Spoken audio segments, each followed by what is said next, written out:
Hey Tigers, here we're going to learn a half-court zone defense that I really like. It's the 3-2 zone, which is different than the 2-3 zone we've run for most of the years coming up recently. What I like about the 3-2 zone is that one, it makes dribble penetration from the point guard position very difficult because if you have one person that's lining up over the guard, if they drive to the right, we have a help defender here. If they drive to the left, there's another help defender here. So very difficult to penetrate from the point. The second thing I like about it is that we even have a little bit of pressure in the passing lane, which makes it difficult to make that first pass. And the third thing I like about it is since we started playing teams, especially at Fieldhouse last year and, in the playoffs at Prestonwood that are getting better at shooting three-pointers, this puts three defenders out on the perimeter guarding those perimeter shots. So it makes it so that the perimeter defenders don't have to cover quite as much ground. So let's look at this quickly and talk a bit about rotation. So I already talked about initial alignment. We have one person who's up front directly over the ball. And, we always want to pick up with our heels on the three-point line. And what that does is it makes it so anyone who wants to step into a three has to do it from well beyond the arc.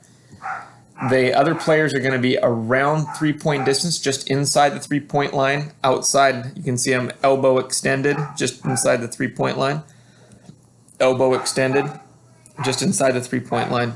And then I have two interior players that are lining up around the blocks, assuming no one's in there.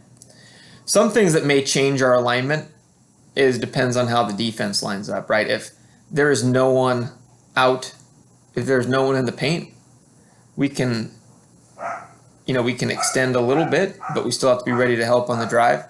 If someone's lining up right in the middle of the paint, we're not going to give them that inside position here. This person's going to have to make sure that we have someone in between the ball and the basket. And so those are the types of adjustments that we would want to be making in our rotations. But let's leave them like this for now so we can see how things work. So the ball goes this way. This player on the wing is responsible for the right shoulder or the outside shoulder of the defender. Because we're weak on the outsides into the corners, we want to try to push everything back into the middle. This player here is going to rotate over to here. This player is coming all the way over to the middle. This player is coming to the middle of the court. Now you'll notice whenever we have a zone, when the ball goes to a side, we get all of our players either to the middle of the court or to a side. So right now what we've done is we've taken away this drive to the middle. We're taking away any pass right here. If the one pass they're able to make is that long skip pass across the court, and we're comfortable with them making that shot knowing that we have the speed to recover. So let's pretend they do make that skip pass. Now we're coming over here. We're playing this outside shoulder. This defender's coming over here. This defender's coming over to the middle line. And look, in this situation, if everyone's over here, he's seeing ball. He's also seeing the backside. He's seeing the ball. He's also seeing the backside here. He's seeing the ball. He's also keeping a beat on this person right here in the middle. Really, there's nowhere for this person to go. They can't drive into five bodies. Very difficult to make this entrance pass. This skip pass all the way to the other side would be easily intercepted here. And so they're just rotating the ball over. Now, if they get sloppy with, let's pretend that they bring a guy into the corner. We can show that rotation, right? Make a pass over here. Now this person's coming up, and we may even trap this. See, we've got a passing lane here, and we've got the backside here, and now we've got a trap in the corner. Tries to make the pass out. We're gonna intercept this pass and take it out. So another thing I like about this defense is that it can put players in situations on the other team where they're being trapped in uncomfortable places, right? So let's take it back out and replay that, and we'll show what happens when you have 4 out or someone in the corner like a lot of zone defenses do. Right, we've got our player matched up here. This may not be where these dots started. I'm just getting these back into starting position.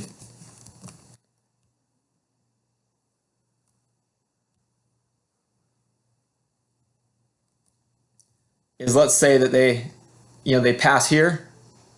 We make our rotation.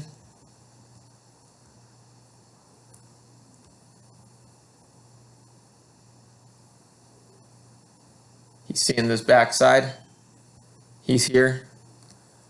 He's here. Not really anywhere to go. They make a pass back over here.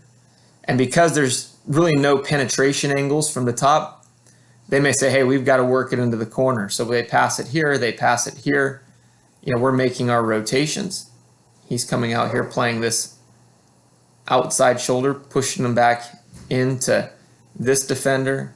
This defender's coming across. This defender's coming over here. This one's taking over the middle. Very important that this person's always seeing the backside. And because they haven't really gotten anywhere with these perimeter passes, they may try to go in the corner, and then when they go in the corner, boom, trap, trap, passing lane, and we've got the middle. So that's the general goal of the 3-2 defense. Once again, I'm going to line everybody up in their spots, and this time I'm going to pretend we have made a pass to the top, and I'm rotating all the players back into their original starting spot. So this is the person who's up top. This is the other person who's up top. They're here.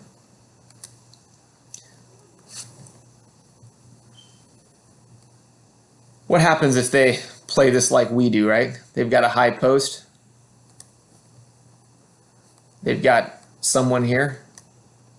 Well, what we don't want to do is allow an easy entry pass into the high post, but we still want to pressure out here. So what does this back person do? Is they're going to be right up here on that high post player, right?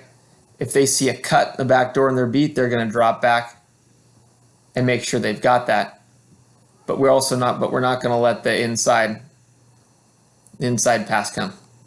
So ball goes here. When they've got someone there, this person's again playing this shoulder, forcing that player back to the middle. This player rotates here. This player rotates here. This player rotates here, and we still have that backside covered. So even with a player in the middle, when they're jamming it, that's fine. Now let's say they rotate this player over here and do it. It's called the, kind of a triangle look. If they make that pass like we had said before,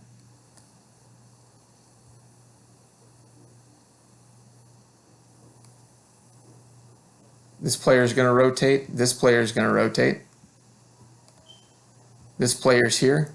Now what happens if they try to make this pass here? Well, now this person has to step up and play it. This guy has to collapse and provide some help. Right, so once they start to work it into the paint, we've got to come down and provide some help. Because that's one of the vulnerabilities of the zone, is that they're able to go here and then here into the middle.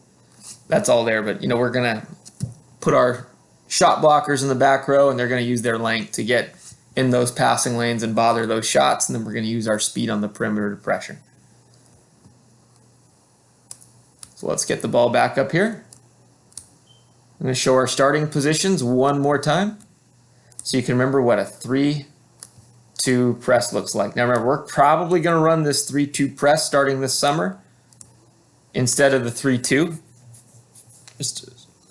Sorry, the 3-2 instead of the 2-3. That way we're not as confused, or we'll make some names for it. But this is the zone that we want to run, especially against these teams that can shoot out on the perimeter.